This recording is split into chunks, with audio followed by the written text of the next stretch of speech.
I'm on a rhythm and choose road trip across the heartland of Dixie, on a mission to discover all about their musical and culinary delights. I've left Memphis behind and I'm traveling 200 miles across state to Nashville, Tennessee. I'm going to be tackling the tastiest ribs in town and checking out the latest cowboy fashion.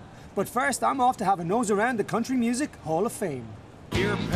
Country music has been the backbone of American culture since the early 1900s, giving us some of the world's first musical superstars.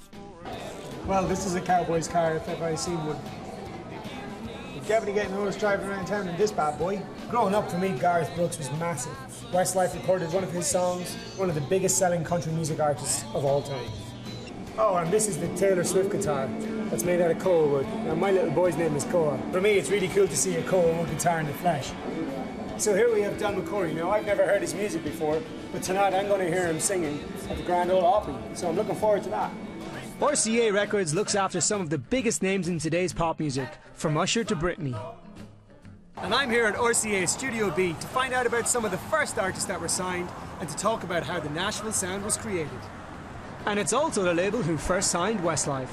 Tell us about some of the legends that have recorded in here. Elvis came in here to record for the first time in '58. He went on to record 262 songs in this room. Wow. But he wasn't the only one. You had the great Roy Orbison, Dolly Parton, certainly. And this piano that was set at, you told me earlier on that Elvis has spent nearly 150 hours sitting at this piano. Oh yeah, it's a 1942 Steinway Grand, and it's been on thousands of records. In this room, there were more than 45,000 songs recorded. Wow. Over 1,000 of those were top 10 hits. How did the Nashville sound actually come about?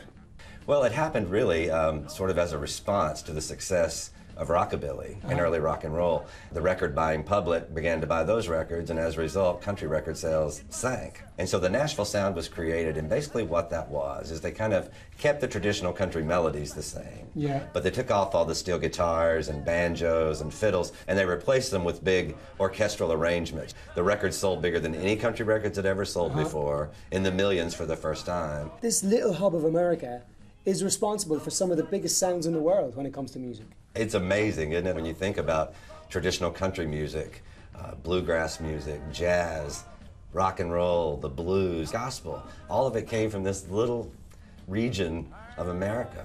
Well, Keith, thank you very much. It's been a real pleasure. Now, I can't pass up the opportunity to be sitting at a piano that Elvis has played on and to not touch the keys. Please do. Okay. Here we go.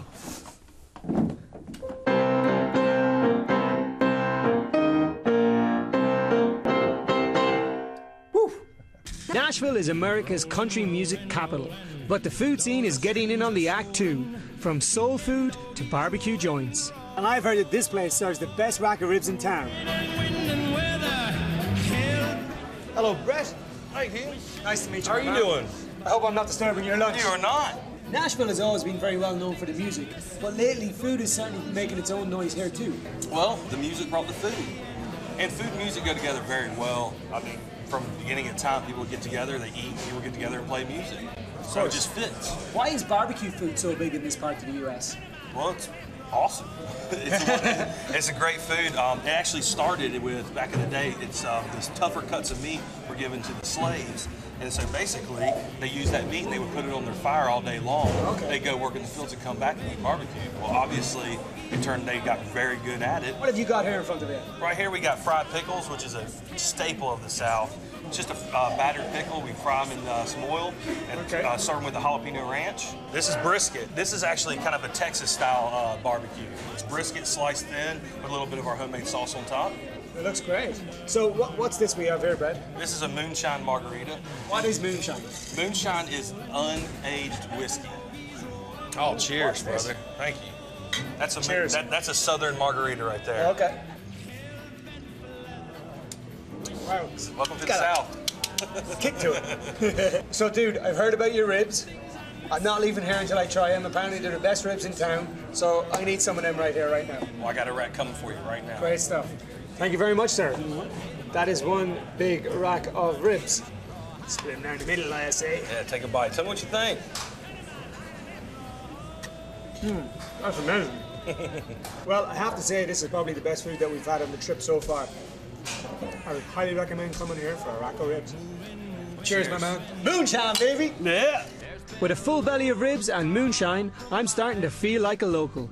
But I also need to look the part, so it's time to grab myself a cowboy hat and boots. But I'm gonna be where the lights What do you think of that? like a rhinestone cowboy. I kind of think this is the one. Got my boots, got my hat. We're off to the Grand Ole Opry. As these boots were made for walking, I'll break them in at the world-famous Grand Ole Opry. It's considered to be the most famous stage in the US. And I'm right here to soak up tonight's atmosphere and to hear some country music on the stage that made it famous. Some of the biggest names in country music have played here, from Keith Urban to Carrie Underwood, American Idol winner 2005. And to sing on this iconic stage, you have to be a member of the country music elite, like Grammy Award-winning Del McCoury. Woo! Hey. Hello, Del. Hey, Kian, how you doing? Nice to meet you. Yeah. Boys, that was amazing. Thank you very much. It was amazing to be in the room listening to some amazing music like that and a legend like yourself, Del. Well, thank you very much.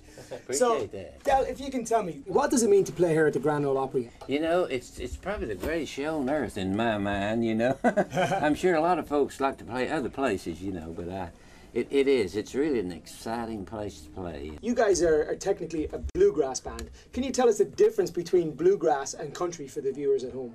Well, you know, bluegrass is, for the most part, acoustic. You know, of course, a lot of the bands, you know, have integrated electric into their music, you know, and it's kind of a mix of electric instruments and acoustic instruments, which they play over microphones. We were down at the Country Music Hall of Fame today, and we saw you in amongst so many other legends. How does that feel to be a part of that? I'm really overwhelmed when I walk in the Country Music Hall of Fame because they have all of the people that I listened to growing up, and of course the Grand Ole Opry when age, you know, you just think about all the people that played there before me, you know. And it's what makes you forget words to songs and things like that, you know. Del, thank you very much. It's been an absolute pleasure, gentlemen. Thank you very much. Thank you, Kian. All All that's left for me now to end my road trip in Nashville is to see you guys play at the Grand Ole Opry. Have a good one. All Thank right. you. Yeah.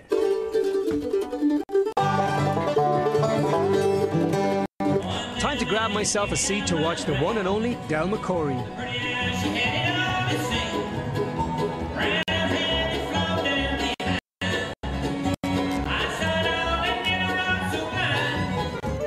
Next time I'll be exploring the French Quarter, listening to some authentic jazz and gospel music, and learning how to cook a Creole dish in the Grand Dame of American cities, New Orleans.